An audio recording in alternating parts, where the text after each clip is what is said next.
and thank you so much for taking the time to watch this video. So this is an introduction and overview of the situation analysis module of conservation by design.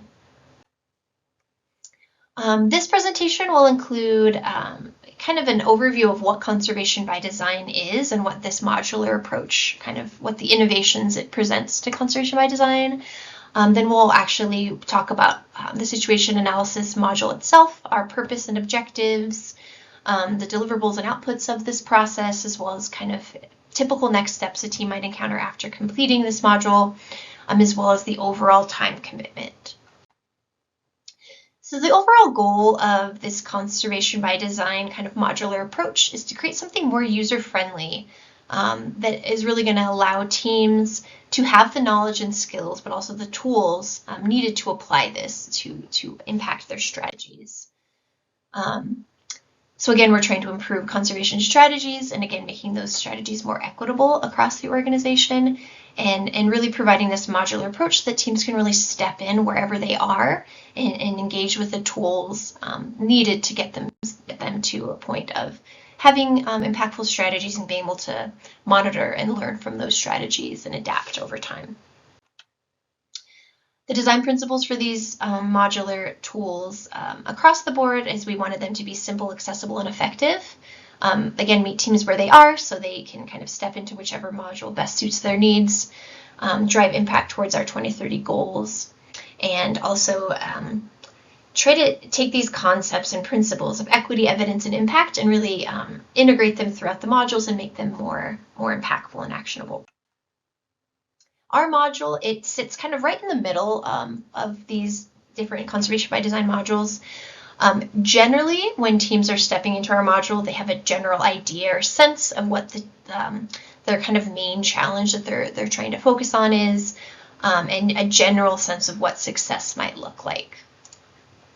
If you're watching this video and you really feel that maybe your team doesn't have an idea of what it is that they're trying to solve, that main challenge, and or maybe you expect that there might be a number of different perspectives on your team of what that main challenge is, it might be a good idea to take a step back and actually undergo the defining objectives module ahead of stepping into our module.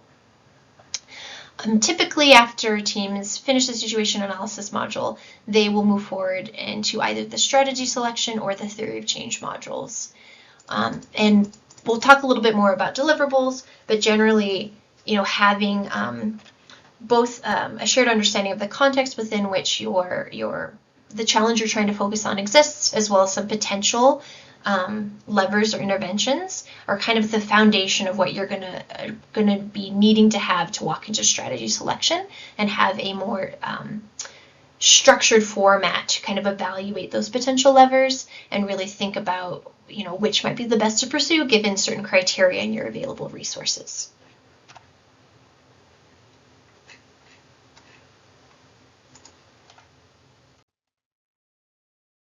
So the purpose of the situation analysis module itself is to gain a shared understanding of the challenge that you're trying to address. And we're going to talk about that as a primary interest within the module.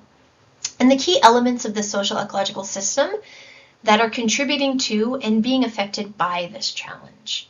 And we really, we think having that general shared understanding of that context is really important when trying to think about identifying levers for intervention, which will eventually, become strategies for action. So this workshop is really effective both for teams engaging in brand new work, as well as those that already have an existing body of work in an area. For brand new work, it can really provide a foundation to assess the kinds of actions we might want to take, and it provides kind of the material to then step into a more formal assessments of the things that we can do, or these leverage points, and again, of those, which might generate the greatest impact and which might be most appropriate, which is then essentially might turn into a strategy. For existing work, this module provides a chance to kind of step back from the work that you're doing and ask yourselves questions like, is this the right work? Are we working in the areas where we can see a positive path to change in the thing that we care about or our primary interest? And are there other areas of work that we really might want to explore? And by understanding the current situation and the context within which that challenge sits, we really hope that will better equip your team to design actions to achieve your objectives and maximize your impact towards your 2030 goals.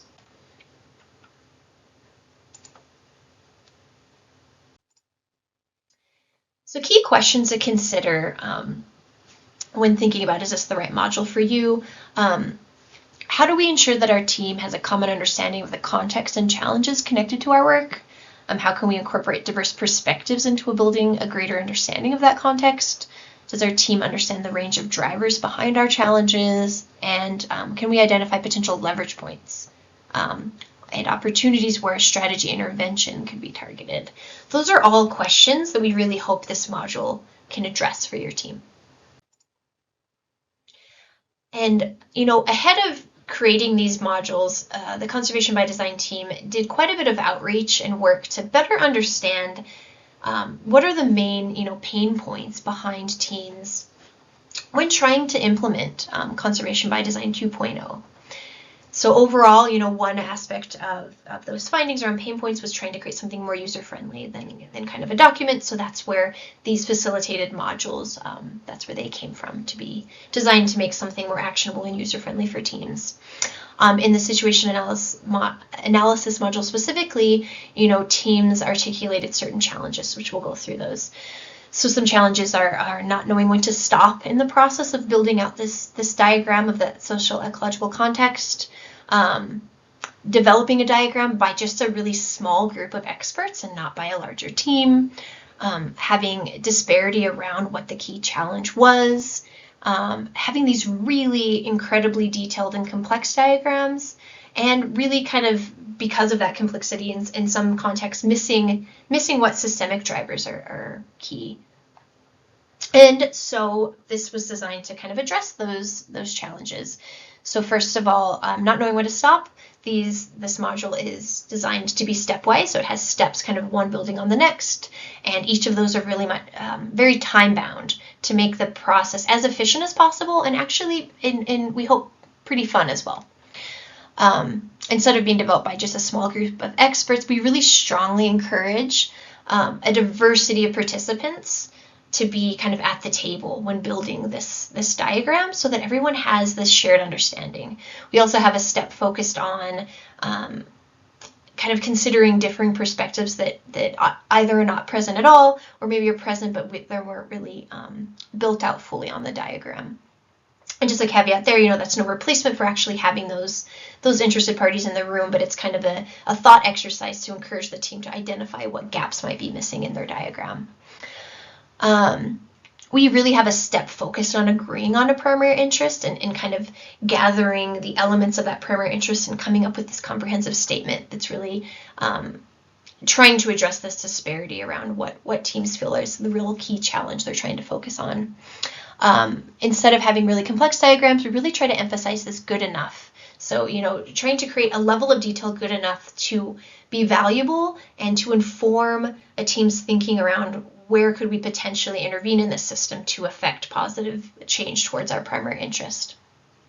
And then we do have kind of a tool within the process where if we're finding drivers coming up in various different areas or being duplicated, we might actually kind of key them in as being systemic drivers and capture that in the board as well. So by breaking this down into a series of steps, we're really trying to make this easier for a team to step through this process in a time-bound manner. Again, embracing first draft thinking and the idea of it being good enough, a good enough diagram to be valuable to the team and inform thinking around action and strategies. Trying to make this process more efficient and hopefully more fun. So the different steps of the process, first we'll have a team identify or agree on a primary interest. Then we'll have them map out direct drivers that are directly causing the state of that primary interest, as well as the immediate consequences of that are kind of form the trunk and the major branches of your situation analysis diagram or tree. Then the actual building out of the tree, which is the majority of the workshop, considering missing perspectives and bringing those back in and adding to the tree or the diagram, considering those different perspectives, and then coming back to the diagram itself to identify potential leverage points to positive change or points of intervention within the system that can be, and really kind of prioritizing where is the most energy for moving forward with them and bringing those into strategy selection, because those will actually form the basis for ultimately which strategies your team might pursue. And then we always want, don't want to leave a team, with all that information and no idea of what to do next. So there is a whole section on identifying next steps that your team can undertake after completing a workshop. This is a preview of what the module looks like. So it is a little blurry, but essentially it's we have this set up to either run virtually in this mural board, or your team can run this in person with a facilitator. All of this can be adapted to an in-person setting, and we've also done kind of hybrid, where there might be some participants joining virtually and some in person. And so all of those situations this module is appropriate for. For the virtual setting, this is done in Mural, and there really is no expectation that the team is proficient in Mural ahead of time.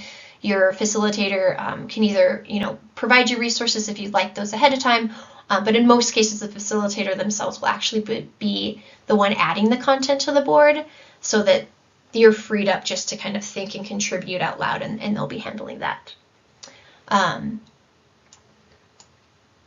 But yeah, please do, let your facilitator know if there is, if you prefer the in-person or the virtual or a hybrid format.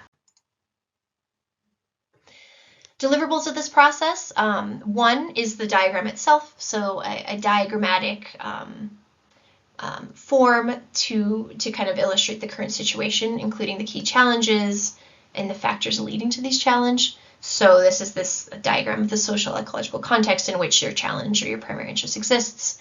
That shared understanding of that context, which is really important, right? It's not created just by a few people on the team. It's created together as a group, which will really help with group cohesion and alignment moving forward.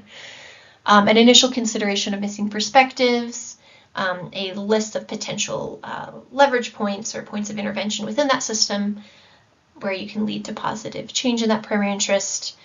And again, in that next steps, a plan for kind of filling in additional knowledge gaps and incorporating potentially additional perspectives, or maybe socializing the diagram with interested parties that you might be working with.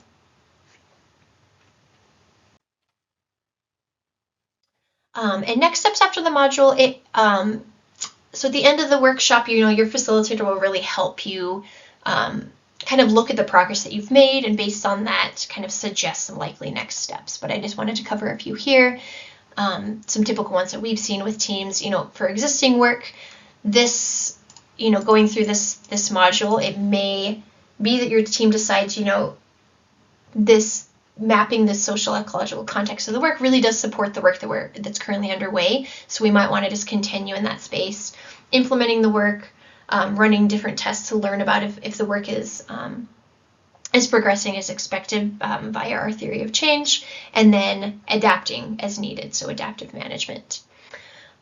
Your team might decide that there's certain elements of your diagram that you want to kind of build out a little bit more, and so maybe scheduling 1 or 2 additional really structured time-bound sessions to do so. What we really don't want is for a team to, after leaving this workshop, spend a lot of time trying to improve your model. Because again, we're just trying to get to this good enough level that will really be valuable to your team to inform what actions you might want to take in terms of strategies to affect this primary interest. Your team may decide that they want to go directly into another conservation by design module, which will likely be strategy selection or theory of change. So we do have actually on our mural board some specific guidance around steps that you might want to take in order to do that. But please talk to your facilitator more about that, or reach out to our team. There's some guidance on Connect as well, and who to connect to for that. How much time will this take? So in general, the overall planning team that's going to be involved in the workshop, we have this designed as 9 hours total, generally divided in 3 3-hour sessions. The strategy lead and facilitator will probably meet a few times ahead of that to conduct a little bit of work and prep for the workshop. And in some cases, there's additional time required in between sessions if your team is not able to complete everything within the time. But generally, those 9 hours should be sufficient for the team to meet together. So thank you so much again for watching this video. Any questions that you have, around being interested in this module or wanting to schedule this, you can reach out to Marisol Mata. I have her email address listed there. And we really hope this was helpful. Thank you so much.